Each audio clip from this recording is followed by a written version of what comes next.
Hello and welcome back to my channel. My name is Rebecca Escott and I am a Tumbler creator. And in this tutorial, after being gone for 2 months, is a teacher inspired to Tumbler.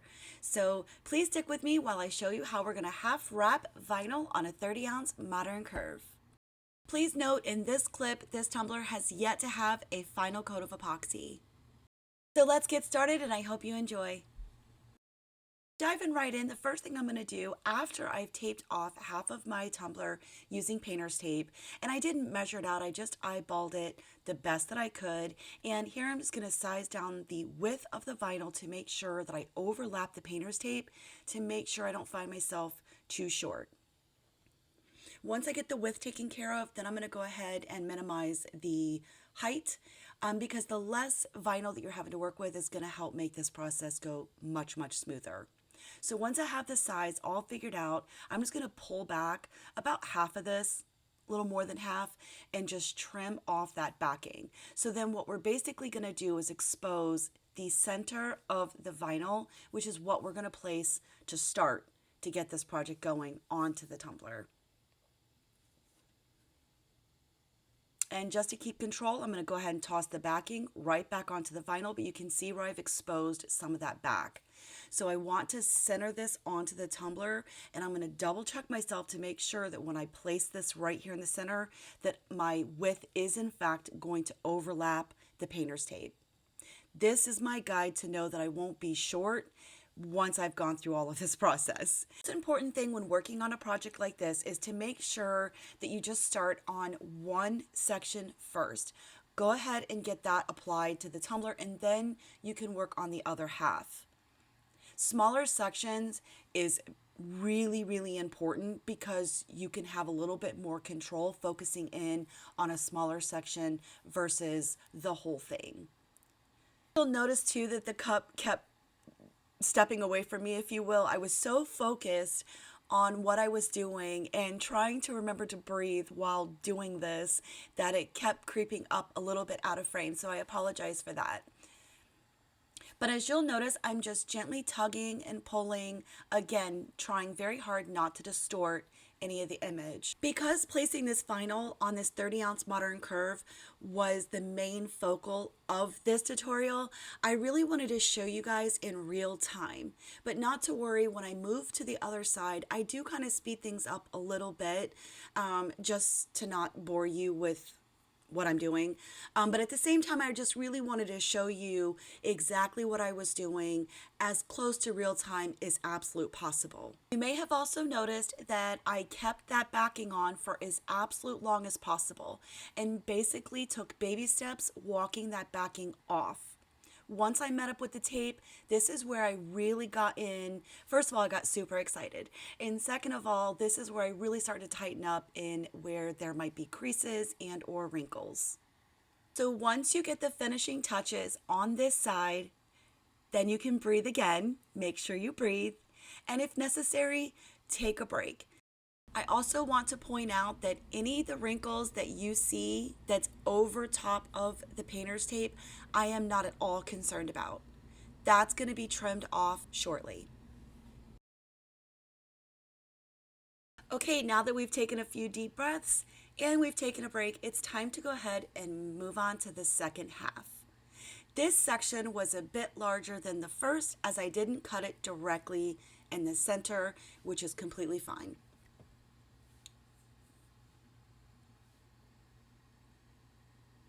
I'm going to start off the same exact way as I did on the first half and just trying to gently tug and pull while working the wrinkles out as I go.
Okay, we're gonna slow things back down a little bit because we've almost got this completely onto the tumbler.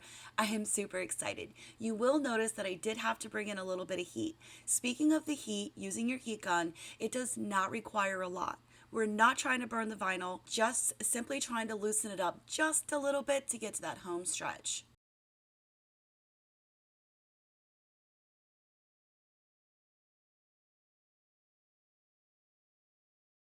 So once I know that I'm getting really close, you'll notice that I take my fingernail and kind of groove into that painter's tape like I did on the other side. So seeing that line that we're going to create using our fingernail is just going to make it easier when we get ready to use our X-Acto knife to trim off these seams.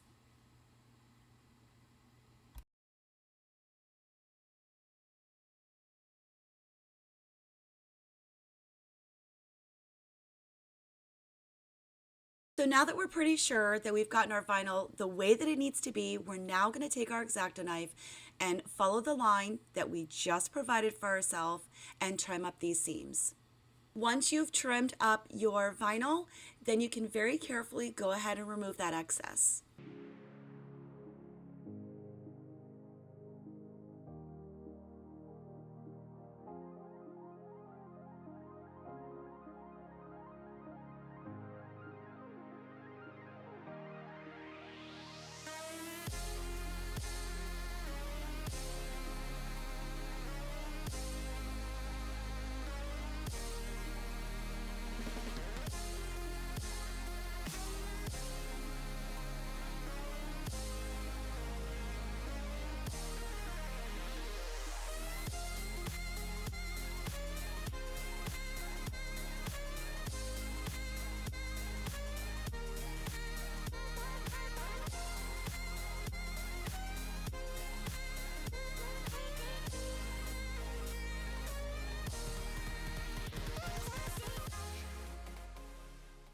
So now it's time to go ahead and remove the excess tape and the excess vinyl at the top and the bottom.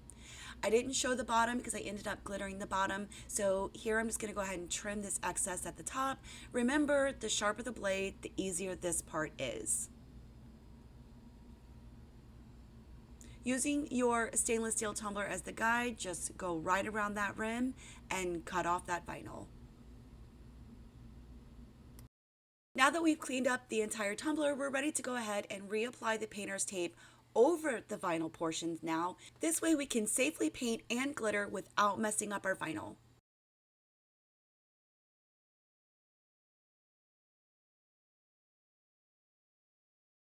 So I'm going to be using the Prime Time from CCDIY to paint in this section so that I can then glitter. My glitter, I'm going to be using Unicorn Iridescent Fine from AB Designs, which is one of my top favorites.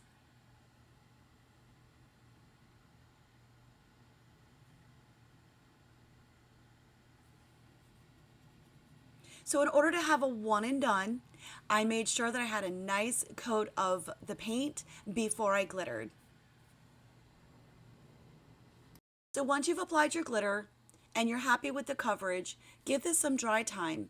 Then you can take this out and clear seal it with the clear seal from Rust-Oleum to lock in that glitter. Once your clear seal is dry, you're then ready for your first coat of epoxy. For the first coat of epoxy, I did not record simply because this video was already so lengthy, but I did use the Artist Resin from Counterculture DIY.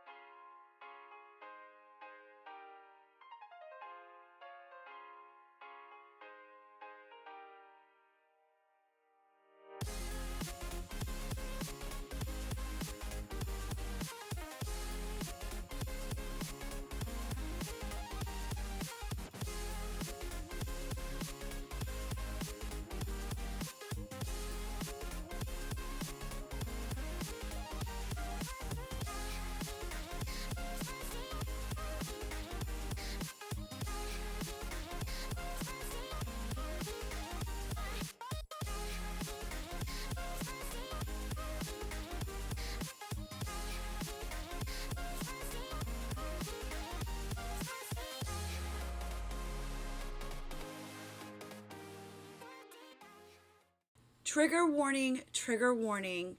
So I can't explain what happened, but about 30 minutes after my coat of epoxy had been applied, I noticed that I was getting lifts. So using the artist resin, you already know you can't touch it for like 6 to 8 hours, dry to the touch. So I sat there and suffered mentally and physically trying to figure out how I was going to fix this, how I was going to be able to approach this several hours later when I could finally put my hands on it. So once I was able to touch it, I just was aggressively pressing down as absolute hard as I could. But I'm certain that some of the epoxy did get up underneath and cured underneath that vinyl just a little bit because it was a very hard wrinkle. So plan of attack was to just sand this tumbler down as normal, and I started with the top, obviously sanding down, exposing some of that rim and a little bit around the bottom edges. I also had to be super careful when sanding down my seam sides because I had not put a very thick coat of epoxy for the first coat. Thankfully though, so I still needed to be careful when sanding down so that I did not sand all the way down to the stainless steel. That would have caused me much bigger issues. So very carefully just sanded everything down like I normally would, and then I'm going to show you exactly how I was able to recover this tumbler, and I am thrilled. She's back to being beautiful again. So I can't explain why it lifted, but just to walk you back for a second and understanding the timeline, when I put the prime time on there and applied my glitter, I allowed this to dry for about 30 minutes or so before sealing it with the clear seal. There's another 15 to 20 minutes to allow that to dry. Then I was able to apply the epoxy. So I had quite a bit of time in between in which it could have and should have lifted or done whatever it was going to do prior to that coat of epoxy. However, unfortunately, it was, like I said, about 30 minutes or so in when it started to lift.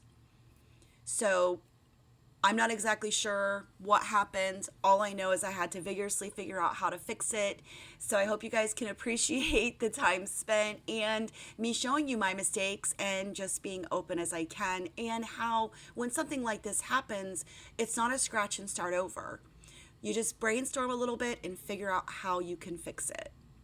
So once I had everything nice and smoothed down, I then went ahead and applied my Techwrap Craft Vinyl Textured Gold Vinyl right down the seams.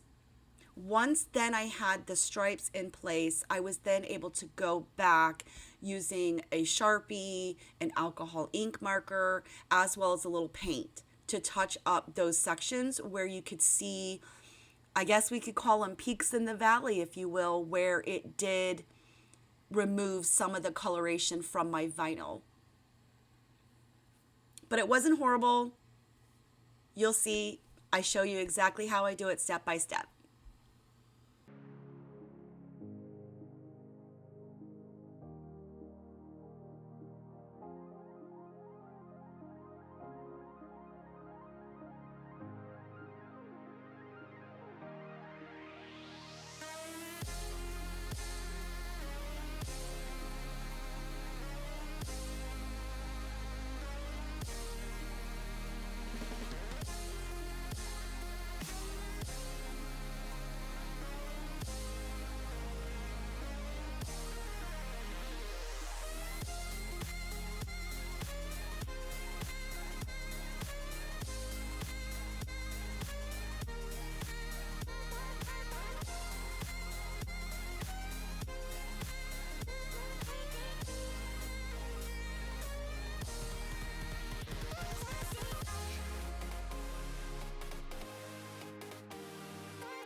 Once I got all of the touching up completed, I was then able to move on to the decals. In lieu of Teacher Appreciation Week, I have chosen to use some decals from AB Designs Co. And not to worry, I will have the links down for you below.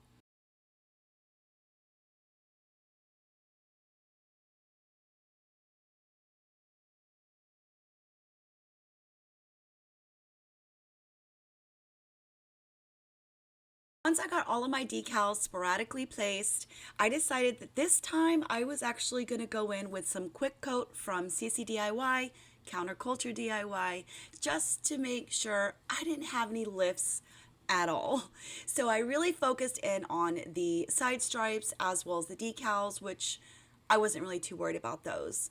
Mostly my vinyl stripes, just really wanted to make sure that they were going to be okay. So once you get the sealer applied to the tumbler, just allow it to fully dry before moving into your next coat of epoxy. So for this next coat of epoxy, I am again going to be using the Artist Resin from CCDIY. The links will be down in the description for you guys below, and make sure you use my coupon code. Okay, so even with the vinyl corrections, I still wasn't 100% happy with the tumbler. Once my epoxy was applied and I had used the heat torch to pop any bubbles and also made sure that my epoxy wasn't moving too quickly around the tumbler, I then decided to go back in with Unicorn using an iridescent chunky to kind of add in some chunky bits here and there to really, for one, pull the tumbler together, and two, hide any blemishes I didn't want anyone else to know about. So now that I've added my chunky bits, this tumbler will require one more final coat of epoxy before it's fully completed. So when you see the end result, it has yet to have its final coat.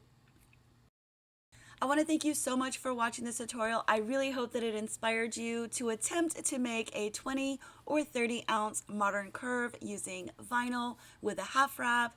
And it is so good to be back. I can't wait to start getting on a regular schedule again. So thank you so much for all the love and the support. And though this isn't the finished product that you're seeing, not to worry, I will share the final product on all of my socials so that you guys can see it. Also, just as a quick reminder, all of the links used in this tutorial will be down in the description for you below. Make sure you check those out, and while you're here, drop me a comment and a like. Let me know what you thought about this tutorial and maybe what you'd like to see next. Again, thank you so much, and I can't wait to see you soon.